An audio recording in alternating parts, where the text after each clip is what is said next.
Hello लोगोफोर नोंथांमोनखौ आंनि YouTube चेनेलाव बरायबाय। थ' लोगोफोर जोङो दा नै बेंगालराव दंफैयो आरोना। बेंगालराव बैसागु फांसन खुंनो नागिरदों। माने नैथि आरो बियो सिगाङावबो खुंखांबायमोन खुंखांबायमोन। दायो खेनसे देग्लायहाय खेनसे खुंबावदों आरो। थ' बेयावनो जों दंफैयो लोगोफोर। नायनानै ला बिराद मानसि फैदों आरो फैगासिनो दंबावो दाबो गेजेरानो नाङाखै। थ' लोगोफोर नायलांबाय था नोंथांमोना देखायबाय थागोन। थ' लोगोफोर सान्दुं गोसा नालाय बेयाव जिरायगासिनो दं नै बिफां सिङाव माखासे मानसिफोरा। बिफां सिङाव जिरायगासिनो दङ।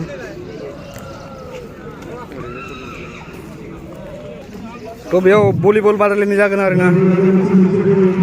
बेयाव भलिबल बादायलायनाय जागोन माने जाय देरहायो बेयाव बेनि उनाव दिरुं बोलायनायबो जागोननो खेलायानो दिरुं लाबोखाबाय बेयाव बेसेबांबा गोलाव दङ।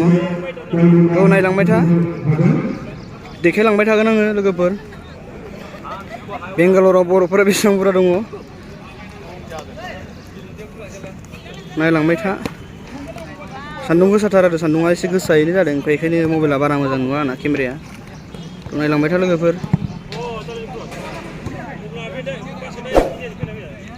बेयाव भलिबल बादायलायनाय जागोन। थ' लोगोफोर नै बेयो बिल्डिं गोजौ आरोना। माने बड'लेण्ड गेस्ट हाउसनि मानसि थायो बेयाव।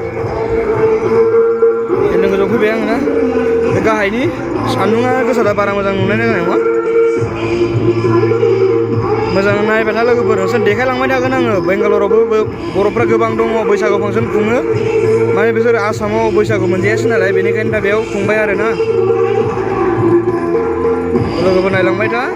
बयबो दंफैयो समनिबो खोथा थेवबो बिथांमोना दिनै बे गावसोरनि जि खामानि दङ बेफोरखौ लानानैब्लाबो एक्सट्रा जोंनि थाखाय बे जोंनि बर' हारिनि थाखाय टाइम होदों। टाइम लानानै दिनैनि बे मेलखौ खुंदों। दा बिनि थाखायनो बहुद बुंख'जाथाव बिसिनि बे दिनैनि बे बैसागु फेस्टिभेलखौ बानायनायनि थाखाय। आरो लोगोसे जाहैबाय आं मोनसे बुंनो सानो कि बे बेंगालराव फैनानै जोंनावबो जेबो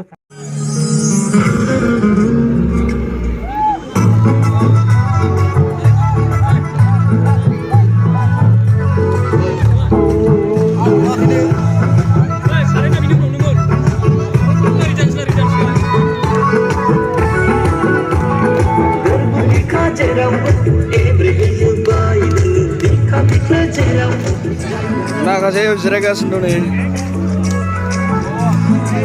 नै जोंना आसोला जिरायगासिनो दं।